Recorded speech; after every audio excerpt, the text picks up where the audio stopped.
Tempos difíceis, né, turma? Tempos difíceis. Os dias não têm sido nada fáceis. A gente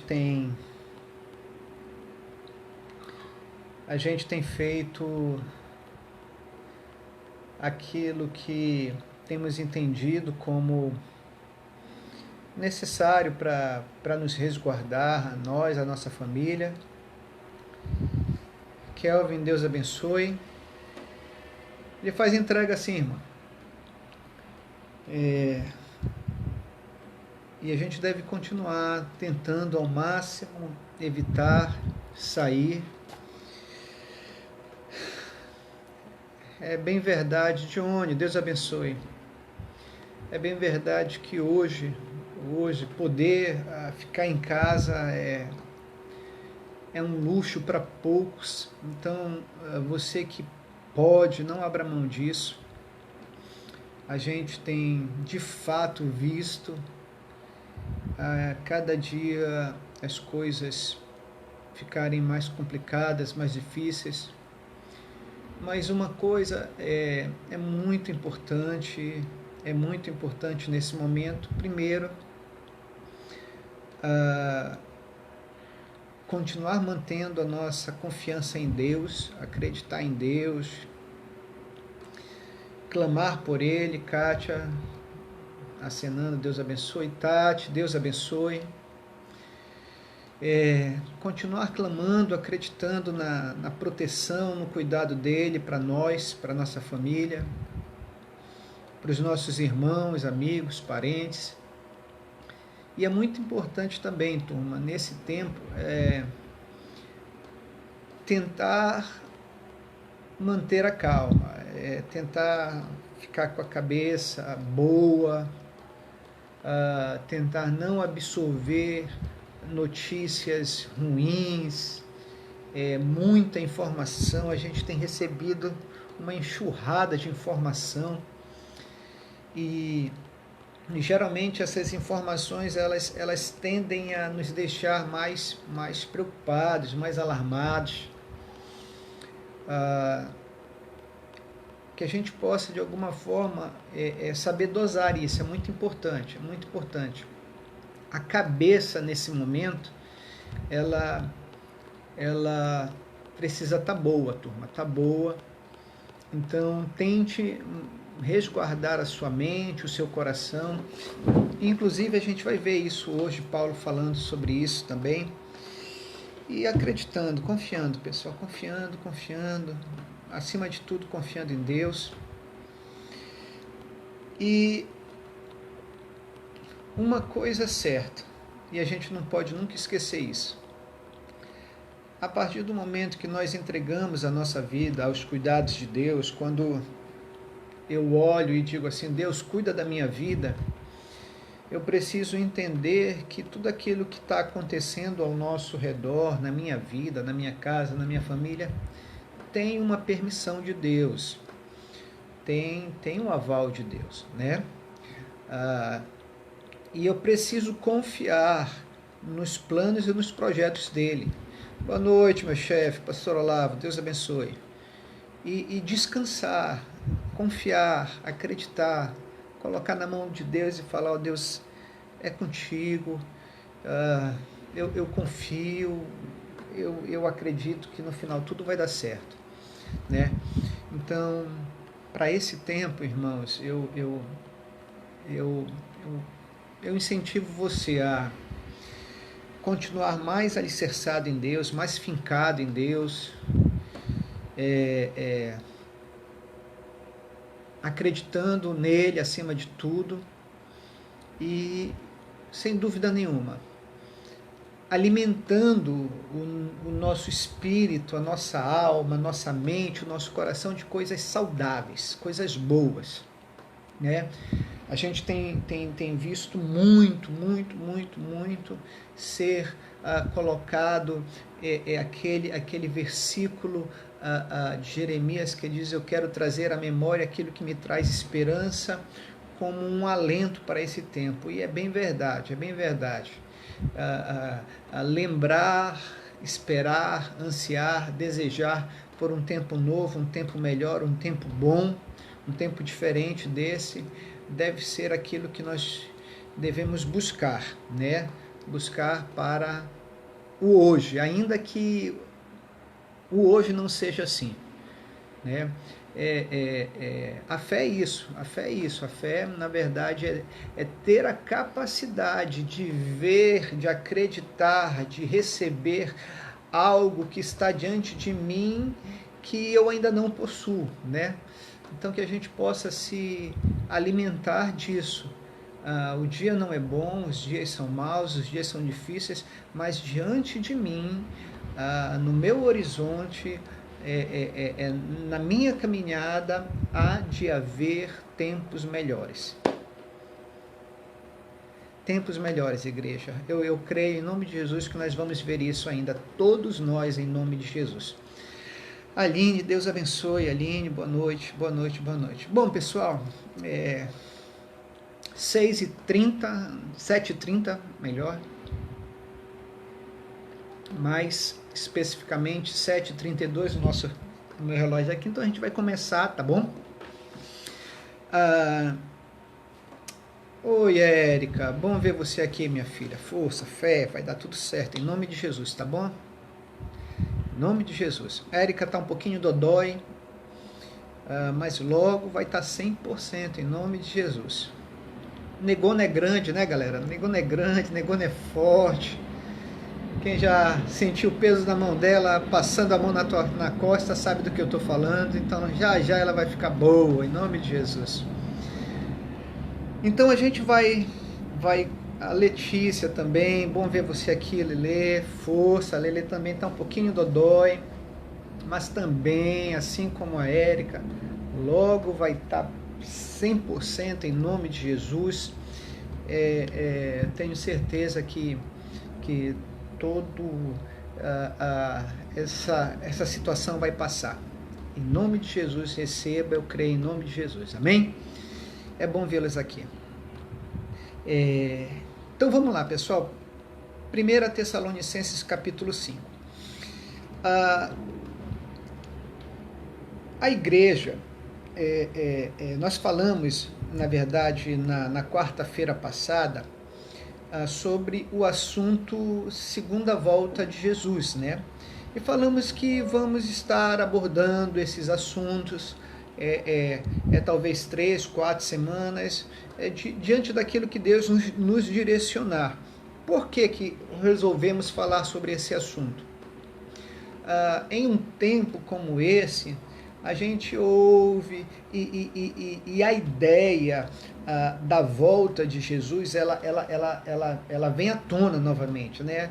Às vezes a gente vive na correria do nosso dia a dia, a gente vive na nossa rotina, acorda, quando a gente olha no relógio já é meio-dia, e aí depois a gente olha às 6 horas da tarde, a gente nem vê as coisas passando. Renata, minha prima, que Deus te abençoe, Deus abençoe a sua vida, prima, seus filhos, sua casa, em nome de Jesus, Deus abençoe.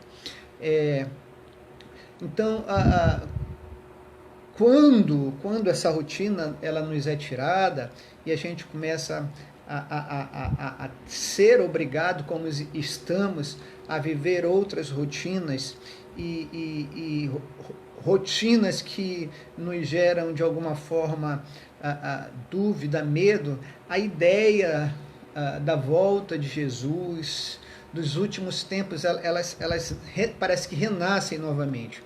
E aí eu tenho recebido muitas informações, muita gente mandando mensagem, muita gente perguntando, e aí nós resolvemos, durante essas 3, 4, não sei, quartas-feiras, falar um pouquinho. Falamos na quarta-feira passada, começamos, e a gente vai dar prosseguimento. E aí na quarta-feira passada nós falamos sobre 1 Tessalonicenses capítulo 4, versículo 13 ao versículo 18. Se você não viu, eu te aconselho a ver, foi uma aula bem legal, foi uma leitura bíblica bem legal, né? Eu coloco como leitura bíblica porque a gente vai fazer aqui exatamente isso, ler a Bíblia e tentar de alguma forma entender é aquilo que o escritor está tentando passar para nós que somos os leitores, né? Então, eu aconselho, se você quiser, aí na nossa página do Facebook, tem essa leitura bíblica da aula passada, tá bom? Aí você pode acompanhar. E aí, nós vamos estar dando continuidade, porque Paulo, ele vai continuar uma linha de raciocínio. A gente iniciou essa linha de raciocínio e Paulo ele vai continuar e a gente vai continuar na leitura. A leitura, na verdade, ela é um prosseguimento daquilo que a gente viu na quarta-feira passada. Ah, mas eu não participei, eu vou entender alguma coisa? Com certeza você vai entender, porque como eu tenho falado, as leituras elas são autoexplicativas.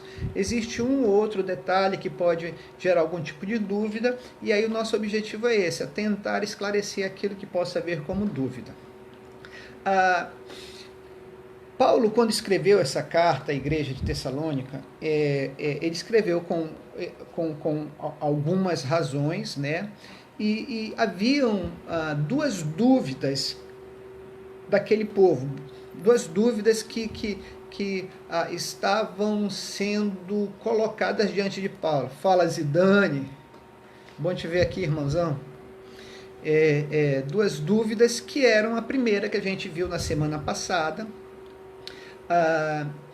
que era o seguinte: os mortos, aqueles que morreram em Cristo, estão em desvantagem em relação àqueles que estão vivos quando Jesus voltar? Irmão Abel, Deus abençoe, meu irmãozão, lhe amo.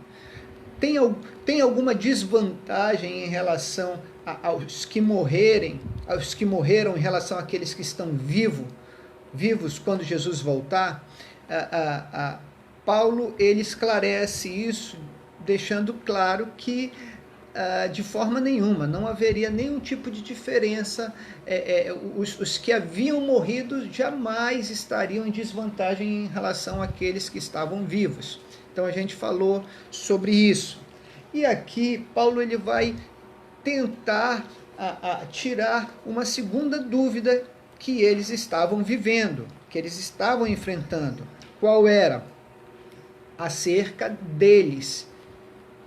Quando seria a segunda vinda? Como seria? De que forma? Como eles deveriam se preparar? De que maneira eles deveriam agir? Então, Paulo ele vai tratar exatamente sobre isso. Paulo ficou 3 semanas, você deve saber isso. Ele passou 3 sábados ensinando nessa igreja. E aí ele necessariamente foi obrigado a sair da cidade para resguardar a sua vida. E durante 3 semanas ele ensinou, mas ele entendia que de alguma forma a igreja era uma igreja nova. Era uma igreja que provavelmente estava cheia de dúvidas, estava ainda nascendo de alguma forma imatura. E aí Paulo ele tem esse cuidado de falar sobre o futuro, sobre o final dos tempos, porque era um questionamento que a igreja tinha. Tá bom? E aqui a gente vai falar basicamente sobre a segunda vinda de Cristo, sobre a segunda volta de Jesus. É importante, irmãos, a gente entender o seguinte: a Bíblia ela fala mais sobre a segunda vinda de Jesus do que a primeira. O Antigo Testamento fala muito, mas o Novo Testamento ele é riquíssimo em informações e detalhes acerca da volta de Jesus. E uma coisa eu quero que você tenha no seu coração. Falei isso semana passada, vou repetir e quero que você guarde isso. A volta de Jesus, ela deve ser esperada por nós. Nós devemos ter uma expectativa, sim, pela volta, mas não uma expectativa com medo, temor, dúvida, incerteza, insegurança. Não, porque toda vez que a Bíblia fala sobre a segunda volta, ela faz uma diferença entre aqueles que são de Cristo, aqueles que são de Deus, aqueles que fizeram a sua escolha por Deus e aqueles que não. E a Bíblia fala que sim, para aqueles que recusaram a Deus, esse tempo será um tempo sim de dificuldade, de tormenta, de choro, de dor. Vai ser um tempo complicado. A gente viu isso quando a gente estudou Joel, há 2 semanas atrás, especificamente o capítulo 13. Mas para nós, aqueles irmã Josi, Deus abençoe, mas para nós que somos de Deus, que entendemos ser de Deus, que buscamos estar conforme a sua vontade, os seus padrões, este será um tempo de glória, não de medo. Não será um tempo de tristeza, não será um tempo de dor, não será um tempo de angústia, não, será um tempo de conquista. Então, a primeira coisa que eu quero que você entenda é isso. Bento, que Deus abençoe, Bento. A primeira coisa que eu quero que você entenda é isso. Não tenha medo acerca desse assunto. Por quê? Porque as pessoas que me mandavam as mensagens, que até hoje, geralmente eles associam a ideia de um pavor, sabe? Um pavor acerca da volta de Cristo. E não deve ser. Para nós, pelo menos, não. Amém? Então, a gente vai fazer da mesma maneira como você já está se acostumando, lembrando que esta leitura bíblica é algo que nós fazemos na igreja todas as quartas-feiras, há pelo menos 2 anos e meio, e resolvemos não parar nesse tempo de pandemia, né? Então, a gente está fazendo essa leitura aqui dessa forma, e eu acredito que tem sido válido para todos, amém? Então vamos lá, 1 Tessalonicenses capítulo 5, Michele Rocha, Deus abençoe, Breno, Deus abençoe, em nome de Jesus. Então vamos lá, pessoal, eu vou fazer o seguinte, geralmente nós lemos um versículo e comentamos, como esta parte tem uma linha de raciocínio de mais de um versículo, eu vou ler toda a linha de raciocínio e depois a gente vai tentar fazer alguns pontos, vamos pontuar algumas coisas. Irmã Neia, que Deus abençoe você. Então vamos lá, turminha. Capítulo 5, versículo 1, vamos ler do versículo 1 ao versículo 3, que diz assim: Irmãos, quanto aos tempos e época, não precisamos escrever-lhes, pois vocês mesmos sabem perfeitamente que o dia do Senhor virá como um ladrão de noite. Quando disserem paz e segurança, a destruição virá sobre eles de repente, como as dores de parto da mulher. Amém? Então, primeira coisa, o que Paulo está sendo indagado aqui? Paulo, quando Jesus vai voltar? Você falou que Jesus subiu aos céus, mas que ele vai voltar. Quando será esta vinda? Primeira coisa, o que Paulo ensina para mim e para você. Não esquece nunca isso. Nunca mais esquece isso. O tempo é desconhecido. Não sabemos, não se sabe quando é o dia da volta de Jesus. Nós não sabemos. A Bíblia deixa claro que somente Deus sabe quando será este dia. Então, a primeira coisa, o tempo é desconhecido. Todas as pessoas, e se você fizer se você se interessar, se você fizer uma breve busca no Google, no YouTube, acerca de pessoas, seitas, igrejas, líderes religiosos que tentaram marcar, cravar, acertar uma data. Todos eles erraram.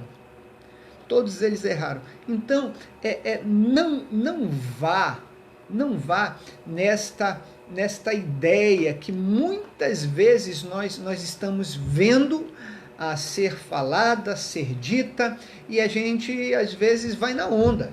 Não vá nisso.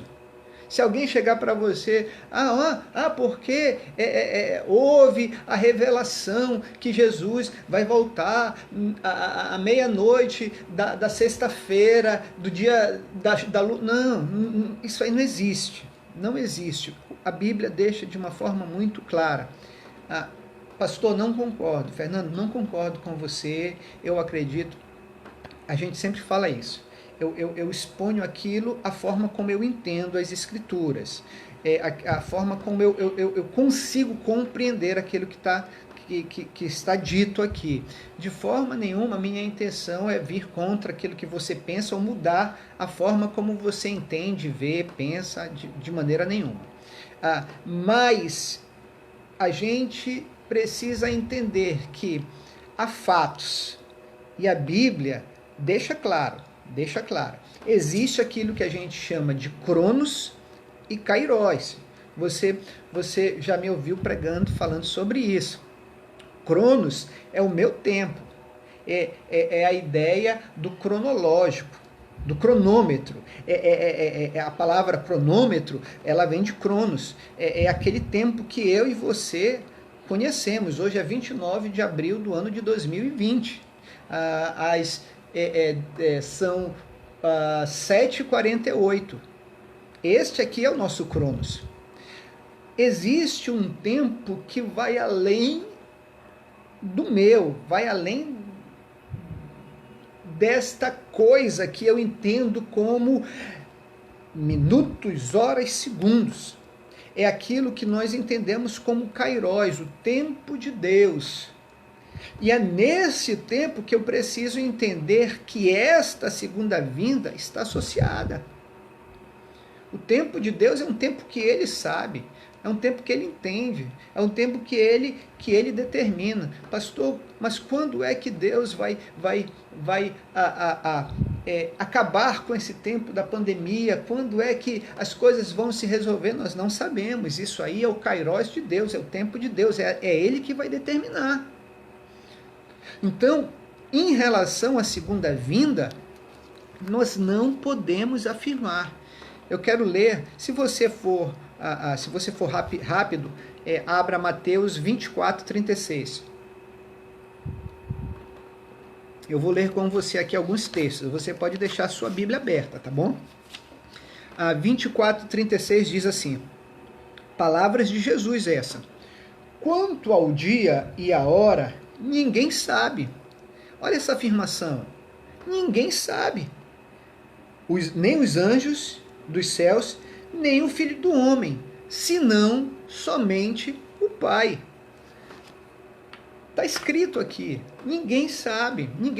Então, não se perca com essas doutrinas que elas não são válidas.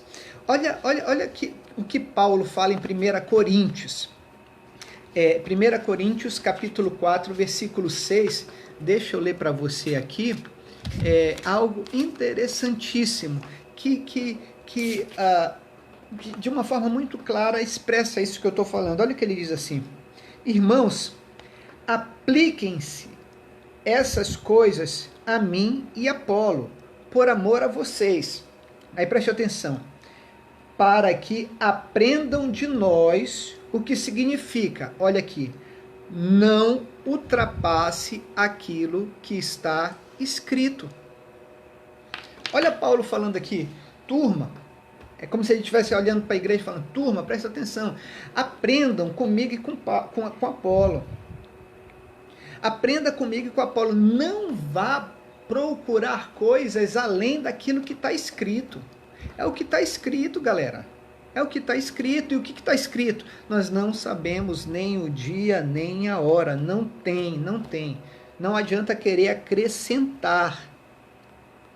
Não adianta querer acrescentar. Aí ele fala aqui, irmãos, quanto ao tempo e à época, não preciso lhe escrever. Por que não precisa lhe escrever? Porque provavelmente ele já havia falado sobre esse assunto. Ele já havia conversado com a igreja sobre esse assunto. É como se ele estivesse dizendo, galera, eu não vou perder tempo com isso. Sabe, eu já falei, não adianta. Não adianta você querer bater o martelo e fechar o dia, a hora. Sabe, eu não vou falar sobre isso. Aí ele continua. Só que aí ele começa a dar uma ideia. Ele não acerta dia nem hora, mas ele dá um parâmetro de quando e como isso acontecerá. Olha aqui, versículo 2. Pois vocês mesmo sabem perfeitamente que o dia do Senhor virá como um ladrão à noite. Preste atenção, o que ele está fazendo aqui? Ele vem com a figura de um ladrão. Ele compara a volta de Jesus com a figura de um ladrão de noite. Mas qual é o propósito de Jesus, de Paulo, falar que Jesus vai voltar como um ladrão à noite? O que ele está querendo dizer? Ele está querendo falar que a volta de Jesus será uma volta inesperada, sem avisar. Será uma volta de surpresa. Você está entendendo? É algo que não se espera que aconteça. Quando ele compara a volta de Jesus com o ladrão, eu não sei se você já teve essa situação complicada, difícil, de ter sido assaltado, seja na sua casa, seja na rua, não sei, mas eu tenho certeza de uma coisa: quando você saiu, se foi na rua da sua casa, você não sabia que você ia ser assaltado. Se entraram na sua residência, naquele dia você não esperava que entrassem na sua residência. Você foi pego de surpresa, foi algo inesperado. Então, quando ele fala sobre Jesus voltar, ele está querendo dizer exatamente isso, algo que será sem avisar. E Jesus, ele fala sobre isso também. Essa linha de pensamento de Paulo, ela não provém dele mesmo, é algo que ele tem como própria palavra de Jesus. Mateus, de novo, capítulo 24, versículo 43, que diz assim, 24, 43, mas entendam isto, se o dono da casa soubesse a que horas da noite o ladrão viria, ele ficaria de guarda e não deixaria que a sua casa fosse arrombada. Olha aí, ele falando exatamente isso, que a vinda de um ladrão é inesperada, é algo que não se espera viver e não se espera que aconteça, mas em relação à vinda de Jesus acontecerá. Pedro também cita um exemplo igualzinho. 2 Pedro 3, versículo 10, diz assim: o dia do Senhor virá como um ladrão. Ou seja, o que ele está falando aqui? Que Jesus, tia Angélica, Deus abençoe. Deus abençoe, tia Angélica, tio Rezende, beijão. Fiquei sabendo hoje que vocês acompanham, tia Tereza, Deus abençoe também. Um abraço a todos vocês. É muito importante, gosto muito e fico muito feliz em poder saber que vocês estão conosco aqui, sempre assistindo. Deus abençoe a todos. Então, quando ele fala acerca desta ideia do ladrão, da volta de Jesus, comparando com esse ladrão da noite, é isto.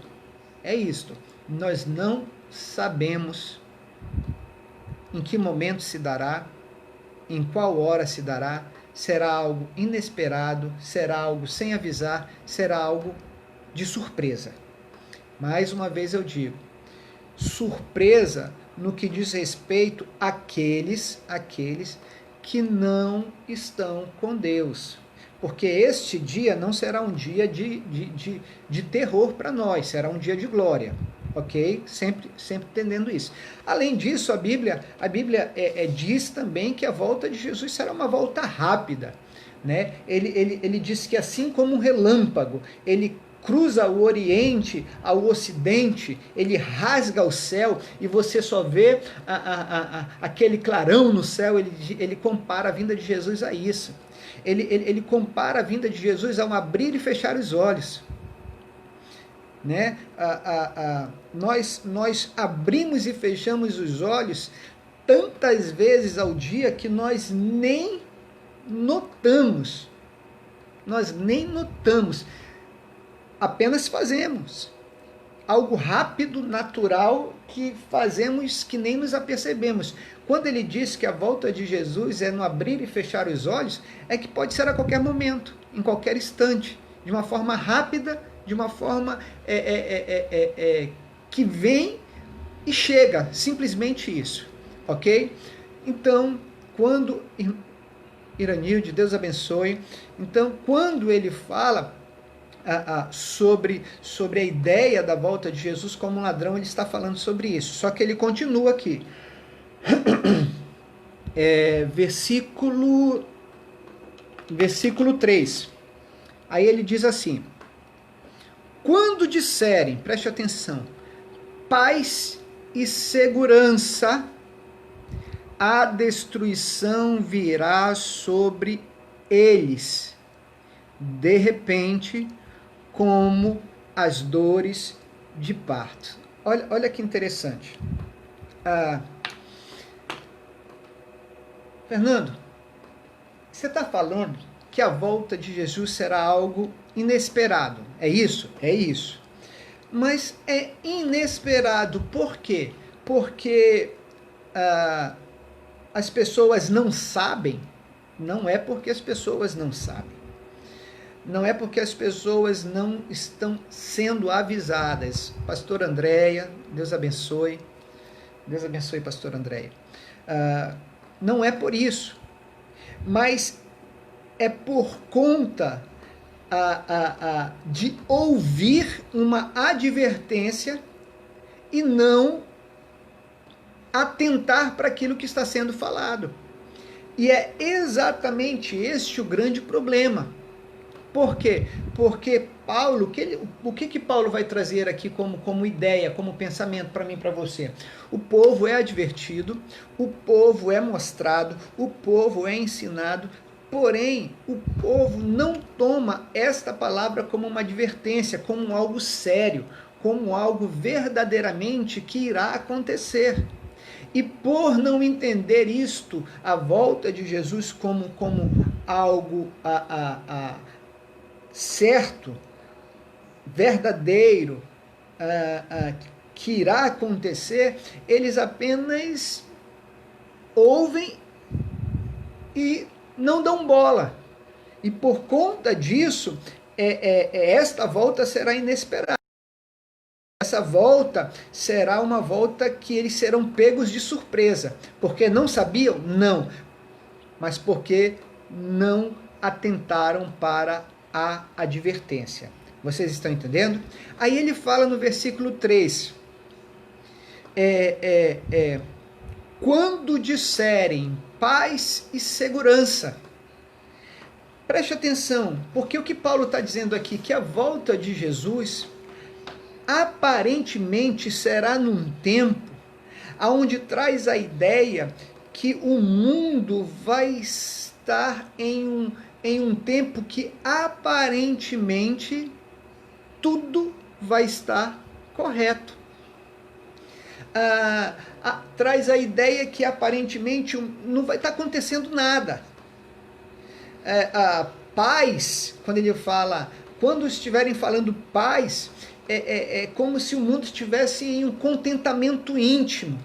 uma suposta tranquilidade.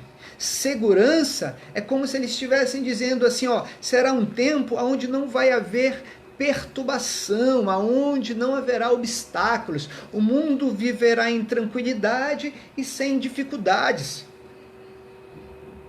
E por que ele fala isso? Imagine um tempo em que tudo aparentemente está em controle. Preste atenção nisso. Isto é bíblico. Quando diz segurança. Ou seja, um tempo em que o mundo vai aparentemente entender que tudo vai estar sob controle. Tudo vai estar tranquilo. É neste momento que Jesus virá. E Jesus fala sobre isso. Quero ler com você. Lucas, capítulo 17, versículo 26 ao 30. Olha o que diz aqui. Deixa eu achar, ver se é isso mesmo. É isso mesmo. Olha o que ele diz. Assim como foi nos dias de Noé, também será nos dias do Filho do Homem. O povo vivia comendo, bebendo, casando-se e dando-se em casamento, até o dia em que Noé entrou na arca. Então veio o dilúvio e os destruiu a todos. Aconteceu a mesma coisa nos dias de Ló. O povo estava comendo, bebendo, plantando, construindo.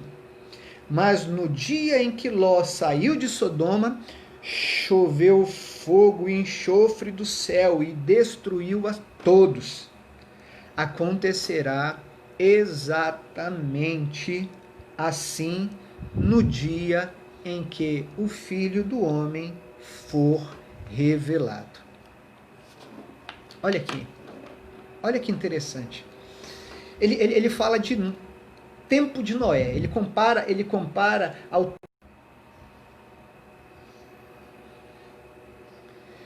Caiu a conexão, voltou.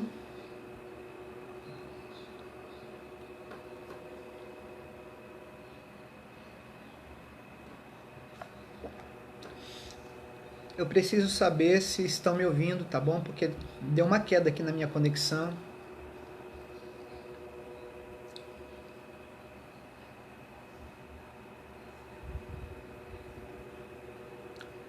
Alguém pode dar um ok para mim? Estão me ouvindo? Estão me ouvindo?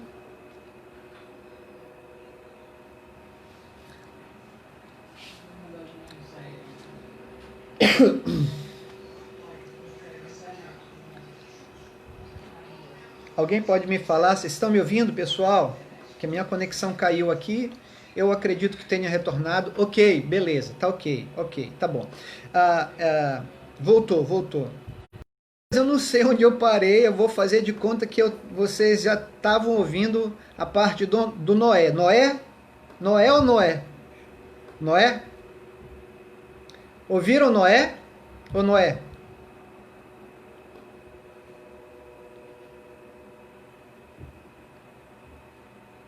Só quero saber se rolou Noé. Noé, beleza. Então, o que acontece? Deus chama Noé e diz, Noé, o negócio é o seguinte, a galera pisando na bola geral, estão vacilando, vou acabar com todo mundo, vou mandar uma chuva.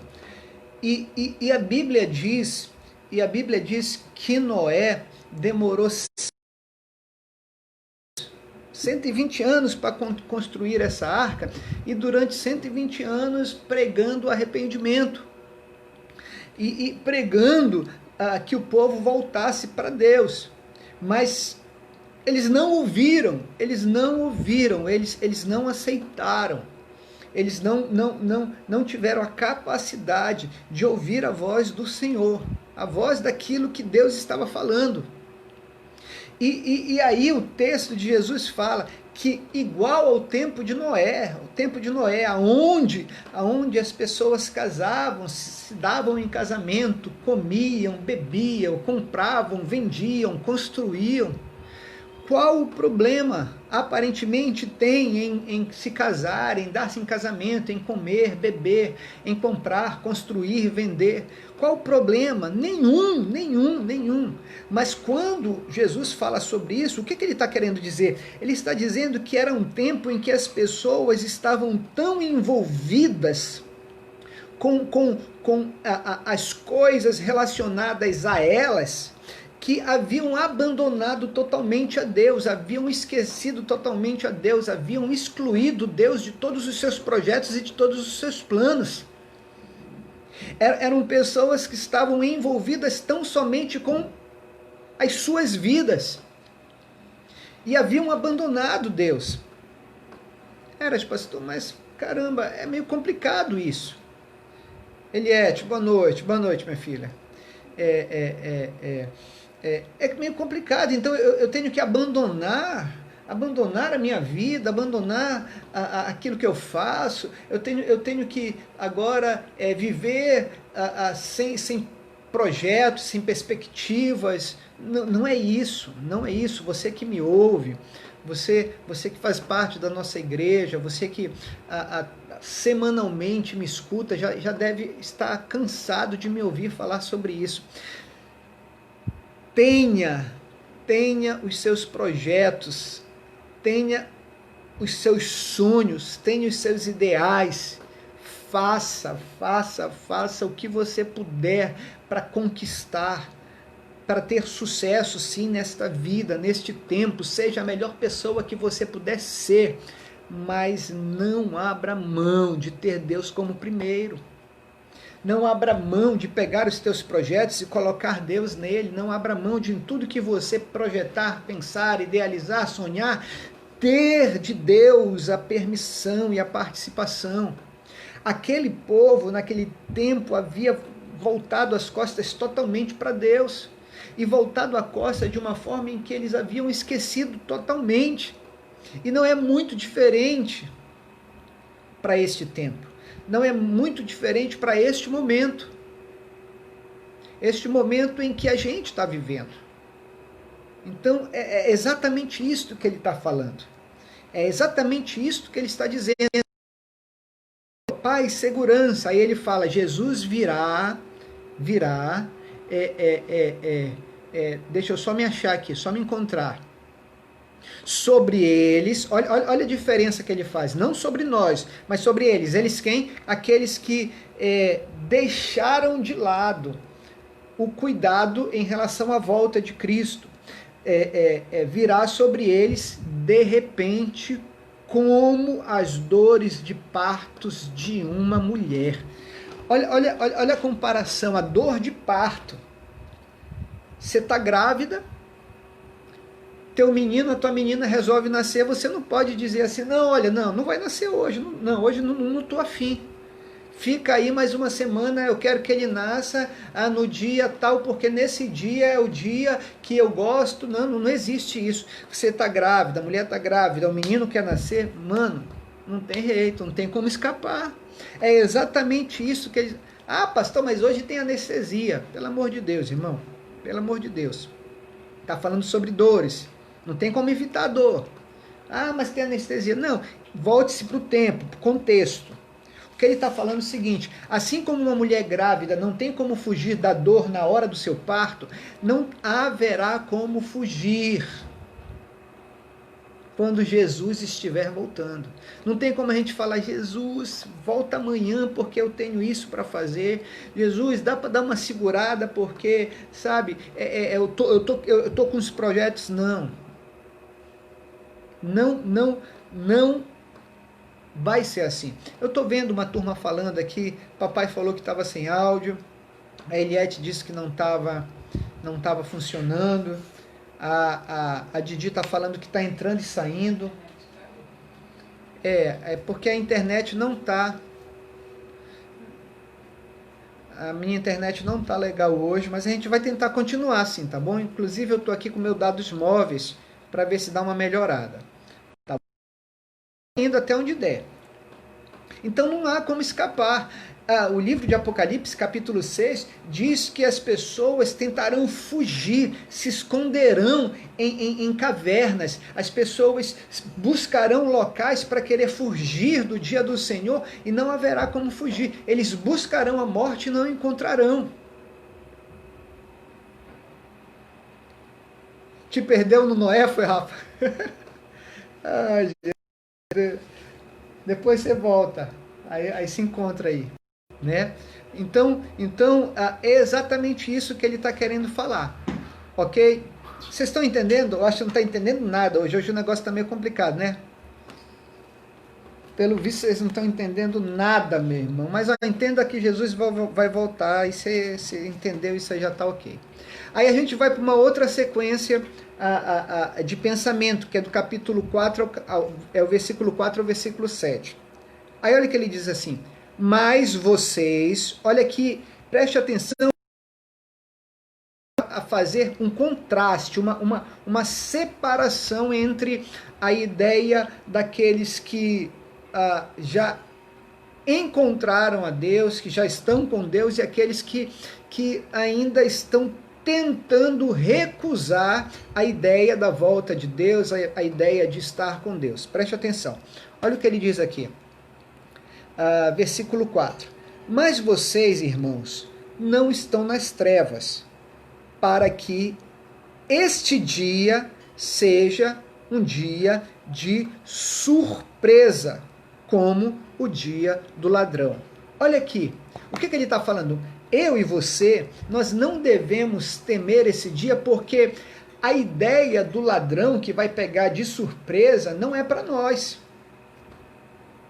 Aqui, essa palavra não ser apanhado de surpresa, ela está me diferenciando a nós que estamos aguardando a volta de Jesus para as outras pessoas que, como no tempo de Noé, no tempo de Ló, não estão se importando para isso. Quem será pego? As pessoas que não estão se importando, mas aquelas que entendem que Jesus vai voltar, que esperam essa volta, essas de forma nenhuma serão pegas de surpresa, ok? Aí ele continua aqui, versículo 5. Vocês todos são filhos da luz e filhos do dia. Ele vai começar a fazer agora essa diferença que eu acabei de falar, esse contraste entre aqueles que entendem a volta de Jesus, aqueles que entendem que Jesus vai estar vindo buscar o seu povo, para aqueles que não estão dando atenção a isso. E aí ele faz esse contraste nessa perspectiva: dia, luz, noite, treva, fazendo essa separação. Essa separação. Não sou eu que faço. Não sou eu quem faço. E não é a minha intenção tentar dizer quem é quem aqui. O que eu estou falando é que há esta separação que é mostrada e revelada aqui pela própria palavra, de pessoas para pessoas. E essa separação, ela se deve em relação a quê?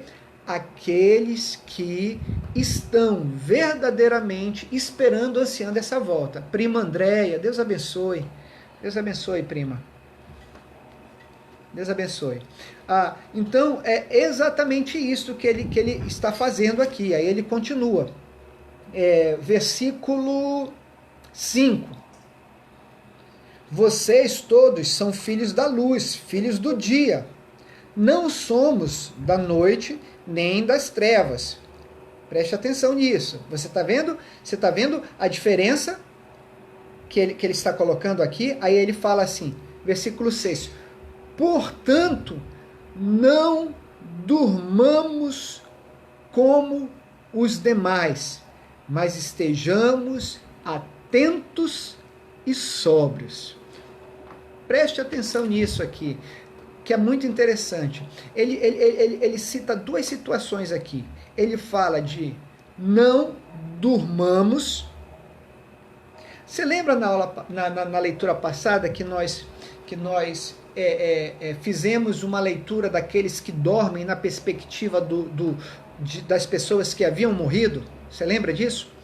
Este não durmamos na perspectiva do descanso normal, aquilo que tu vai fazer daqui a pouco, tu vai deitar, vai dormir e tal. Não é isso.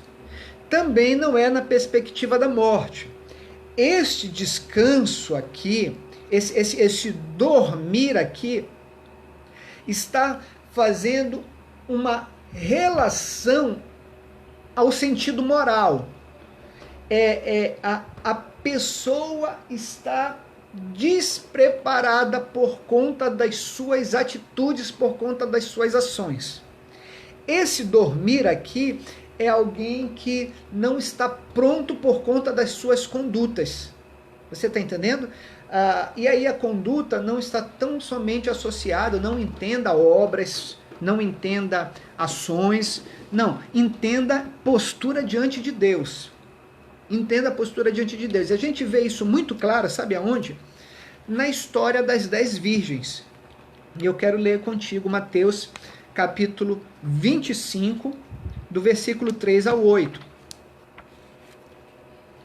E isso, daquelas pessoas que estão afastadas de Deus, exatamente. 25, de 3 a 8, eu quero ler contigo, tá bom? Fala sobre as 10 virgens, as 5 prudentes e as 5 nécias. Olha aqui.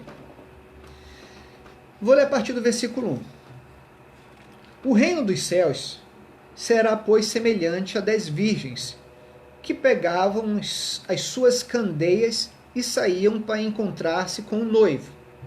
5 delas eram insensatas e 5 prudentes. As insensatas pegaram as suas candeias, mas não levaram óleo. As prudentes, porém, levaram óleo em sua vasilha junto com as candeias. O noivo demorou a chegar, e todas ficaram com sono e adormeceram. À meia-noite, ouviu-se um grito: os noivos se aproximam, saiam para encontrá-lo. Então, todas as virgens acordaram, prepararam as suas candeias. As insensatas disseram às prudentes: dê-nos um pouco do seu óleo, pois a nossa candeia está se apagando. Elas responderam: não, pois pode ser que não haja suficiente para nós e para vocês. Vá, compre óleo para vocês. E saindo elas para comprar o óleo, chegou o noivo, e as virgens que estavam preparadas entraram com ele para o banquete nupcial, e as portas foram fechadas. Mais tarde vieram também as outras e disseram: Senhor, Senhor, abra a porta para nós. Mas ele respondeu: a verdade é que não as conheço. Portanto, vigiem, porque não sabeis nem o dia e nem a hora. Você está entendendo? Este dormir que Paulo está falando aqui é exatamente isto. É o não estar preparado. É o não estar pronto. Essa história das 10 virgens, ela é magnífica, porque ela faz esse relato. E sabe o que é interessante nisso? Que na hora que o noivo vier, e esse noivo entenda Jesus, quando ele vier buscar a sua noiva, quem é a sua noiva? A sua noiva, a Bíblia mostra a ideia da noiva é a igreja, somos nós, eu e você. Ele faz uma separação daqueles que estão preparados, aqueles que esperaram, aqueles que estão prontos para aqueles que não estão.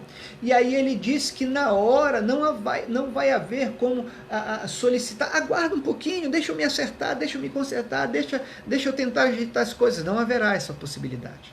Não haverá. Você está entendendo? Então é muito, muito interessante isso que Paulo fala, baseado nesse entendimento da própria palavra de Jesus. Ok? Aí ele fala sobre uma outra característica. Sejamos sóbrios. Entenda duas coisas. Sono e embriaguez, porque quando ele diz assim, não sejam, sejam sóbrios, ele está trazendo a ideia de eu e você não estarmos embriagados, bêbados, é o inverso disso. E tudo isso está associado à noite, a embriaguez, o sono, tudo está relacionado à noite. Mas a embriaguez, por quê? Qual é a conotação, qual é o entendimento disso? Porque quando a gente fala sobre embriaguez, é alguém que perdeu o controle. Quando alguém está bêbado, né, a pessoa perde o controle, ela perde as suas faculdades normais, as suas faculdades mentais, ela faz coisa, ela age, ela tem atitudes que não são delas, da sua natureza, ela perde a percepção de perigo. Vou derrubar mesmo. A gente tem um grupo dos homens, e tem uns e outros que tomavam uns violentos, aí conta de vez em quando mais história que era valente. Perdeu a percepção do perigo. Então quando ele diz assim, não sejais sóbrios, ou seja, tenham um entendimento está acontecendo, tenham a percepção clara daquilo que está sendo lhe mostrado. Não ajam como um bêbado, como alguém embriagado que está vivendo uma vida sem se atentar àquilo que está ao seu redor, sem ter a noção exata das coisas. Você está compreendendo o que Paulo está falando aqui? Ele está exatamente mostrando isso para mim, para você, quando ele fala acerca de mantermos sóbrios, né? Ou seja, com as nossas capacidades intelectuais, com a nossa capacidade de raciocínio, de pensamento, de compreensão, de ação de vida, de postura, daquilo que eu sou, daquilo como eu estou vivendo, da forma como eu estou perante Deus, de maneira perfeita. Você está compreendendo? Paulo escreve Romanos capítulo 13, versículo 11 e 12, diz assim: faça isso compreendendo que o tempo em que vivemos, façam isso compreendendo o tempo em que vivemos. Chegou a hora de vocês despertarem do sono, porque a hora da nossa salvação está mais próxima do que quando nós cremos. E o versículo 12 diz assim: a noite está quase acabando e o dia logo vem.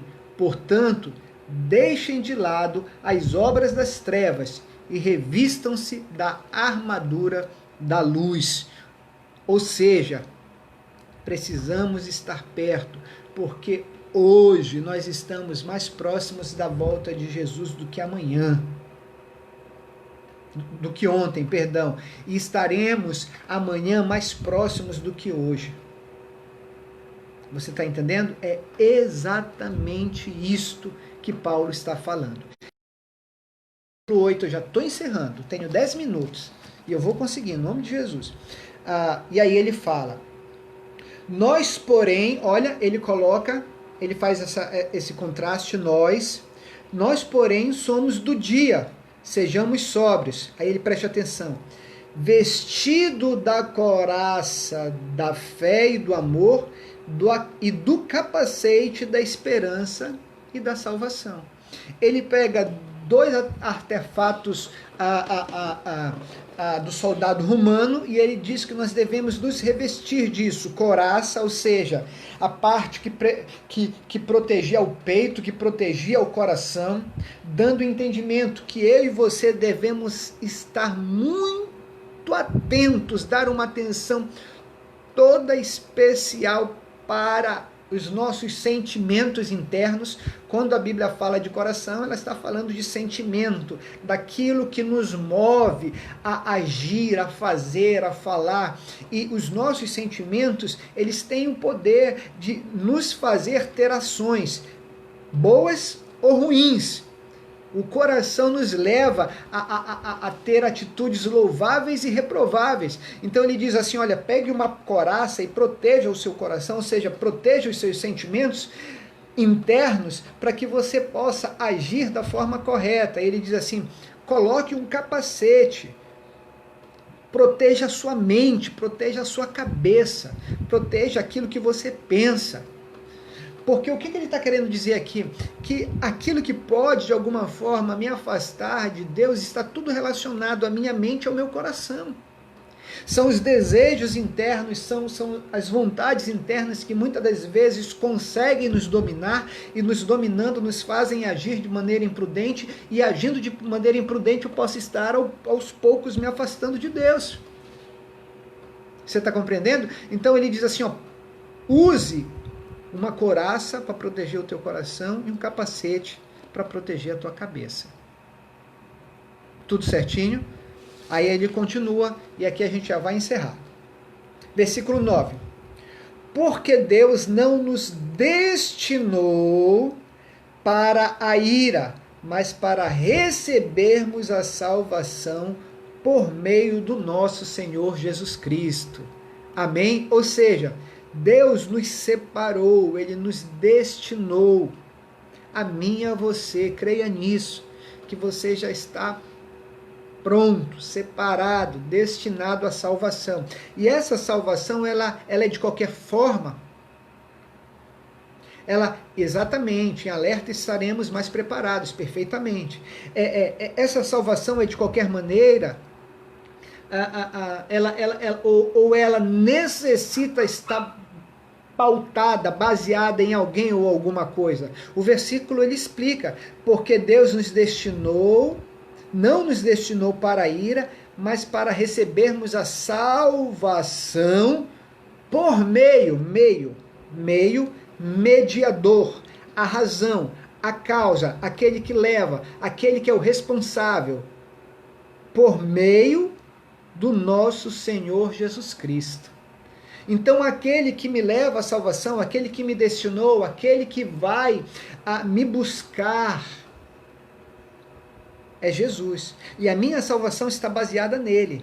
E aí ele diz que essa salvação, ela não veio de qualquer forma, ela veio mediante a sua morte. Versículo 10. E ele morreu para que nós, os que estamos acordados, vivamos unidos nele. Olha que maravilha. Os dormindo, os que estão dormindo, estão separados.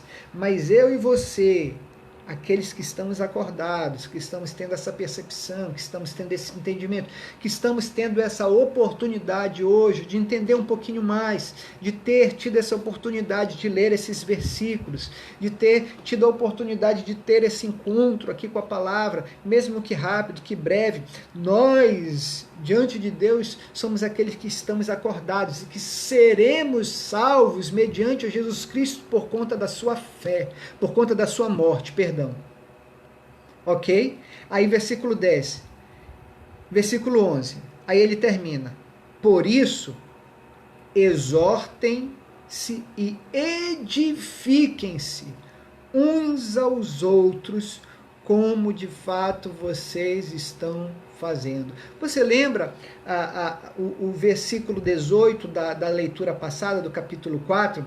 Ele termina dizendo assim, confortem uns aos outros com essas palavras.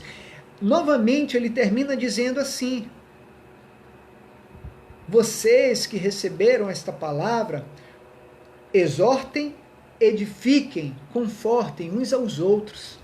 Ou seja, repassem isto uns aos outros. Nesse tempo, irmão, de tanto desespero, nesse tempo de tanta gente angustiada, aflita, desesperada, que eu e você possamos ser esse porta-voz de mostrar que Jesus tem o controle de tudo e que nós temos sim a certeza e a convicção de que Ele voltará para nos buscar. E que tudo está no controle dele. E ele diz assim, olha, façam isso uns aos outros, tragam esta palavra, para que esta palavra ela possa edificar. Edificar, ou seja, sustentar, solidificar o próximo. Sabe, nós crescemos juntos, irmãos. Eu e você, a gente cresce junto. É bobagem esse pensamento, essa ideia de que nós não precisamos do outro. E se você tem esse pensamento, reflita, reveja. Porque necessariamente você, nós somos um corpo, e a Bíblia diz isso. Nós somos um corpo onde a cabeça é Jesus Cristo. E um corpo separado, ele por si só, ele não vai sobreviver, ele não subsiste. Se você perder um dedo e você colocar ele fora, este dedo, ele vai morrer. Ele vai apodrecer. Então há necessidade de nós estarmos juntos. Eu sei que este tempo, este momento, ainda que rápido, ainda que limitado, aqui há essa troca, eu posso falar com você, você pode falar comigo, a gente pode brincar, a gente pode ler a palavra junto, e isto nada mais é do que um encorajamento mútuo. Eu saio daqui melhor, você sai daqui melhor, você sai daqui melhor não porque eu estou falando, não, porque este tempo aqui, aonde a gente está tendo essa cumplicidade, faz bem a nós. E fazendo bem a nós, a gente fica melhor. Não somos autossuficientes. Este argumento baseado na palavra de Deus não é válido. Não é válido. Então, estenda a mão àquele que precisa, ajude aquele que necessita, auxilie aquele que agora está aflito. Seja você, como diz a palavra, um encorajador. Aquele que consola, aquele que ajuda. Amém? Assim nós encerramos essa nossa leitura. Capítulo 5, versículo 1 ao 11. Se você não pôde ver desde o início, lembrando, essa e todas as outras leituras que nós já fizemos, essa aqui também é a sexta quarta-feira que a gente está aqui, todas elas estão na nossa página do Facebook, e você pode ver, acessar. Eu sei que vai abençoar você, porque tem me abençoado muito. Amém? Quero lembrar você que domingo nós vamos ter o nosso culto novamente, 7 horas da noite, aí é Santa Ceia, tá bom? Primeiro culto de maio. Se assim Deus permitir, se assim for da vontade dele, nós vamos estar reunidos para fazer esse culto. Já quero que você separe um pedaço de pão, um suco de uva, para que a gente possa fazer naquele momento. Você vai fazer na sua casa, nós iremos fazer juntos, e a gente vai participar desse momento, desse memorial, desse banquete que é a Santa Ceia, tá bom? Pastor, mas eu não tenho suco, vai ser complicado. Então eu não vou participar da ceia. Não faça isso. Como eu falei na vez passada, exatamente, juntos nós somos muito mais fortes, sempre, sempre, sempre, sempre, sempre, sempre. A Bíblia fala isso, que o cordão de 3 dobras não se quebra. Então quando eu, junto a você, nós nos unimos, a gente se torna muito mais forte. Isso aí é uma verdade única. Enfim, então não deixe de participar, ainda que seja com um copo de água, faça, a gente vai estar junto em nome de Jesus. Amém? Eu quero terminar orando, irmão, assim como eu comecei nesta noite. A gente tem visto que, e falei isso domingo, quem acompanhou domingo o nosso culto aqui, deve lembrar que nós fizemos esse comentário. Parece que cada dia a coisa fica mais difícil, né, pessoal? Parece que cada dia as coisas estão piorando, e eu tenho falado com muita gente aflita, muita gente preocupada, muitas informações acerca de pessoas doentes. Aquilo que a gente falou no domingo, o que era somente números, agora são pessoas próximas. algumas dentro de casa, nos grupos que a gente vê, que participa, e são tantos, pessoas aflitas, pedindo oração, conversando, enfim. E a gente tem que apresentar a Deus, irmãos, depositar nossa esperança nele, pedir o cuidado, a proteção dele. Eu quero poder orar agora contigo desta forma. Se você está doente, você vai apresentar a sua vida a Deus agora. Se tem alguém na tua casa doente, você vai apresentar a Deus essa pessoa. Se você conhece alguém que está doente, você vai lembrar agora desta pessoa. Você vai colocar em oração todos os profissionais de saúde, que a gente tem visto de profissionais de saúde relatarem a angústia, a aflição, pessoas chegando ao limite da estrutura psicológica por conta daquilo que estão vivendo. Eu não faço ideia de como é a rotina de uma pessoa dessa que está na linha de frente. Não faço ideia, sabe? Então vamos orar, vamos pedir para que Deus possa estar resguardando a todos. E mais uma vez eu falo, pessoal, nesse tempo, eu acho que uma das coisas mais importantes que nós devemos buscar, além, lógico, da nossa confiança em Deus, é tentar manter a calma, é tentar manter a capacidade de administrar a nossa mente, a nossa ansiedade, as nossas preocupações. E mais uma vez eu quero te pedir, se você está tendo dificuldade de absorver essa gama de informação que tem sido dada através de noticiários, através de internet, irmão, exclua isso. Deixe de lado todas essas coisas que hoje te fazem mal. Se não está te ajudando, deixa de lado. Volte-se a sua mente para um livro, para uma música, para a sua família, para algo que vai acrescentar você. Você está entendendo? Então, vamos fazer isso, pessoal. Vamos fazer isso. Lembra do que Paulo falou? Vamos resguardar a nossa mente e o nosso coração. Isso é importantíssimo. Exatamente isso. Manter a sanidade é fundamental. Amém? Vamos orar?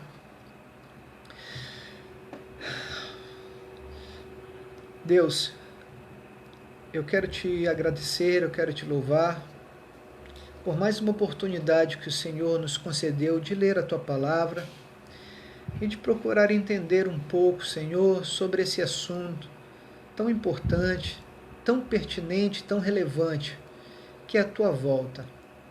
Nós sabemos que o Senhor vai voltar. É bem verdade, Deus, que muitos não acreditam, muitos zombam. A Tua Palavra fala isso. Pedro fala isso. Que as pessoas diziam, aonde o Senhor está? Que há tanto tempo disse que volta e nunca volta. Nós não nos importamos, Senhor, com o que os outros pensam.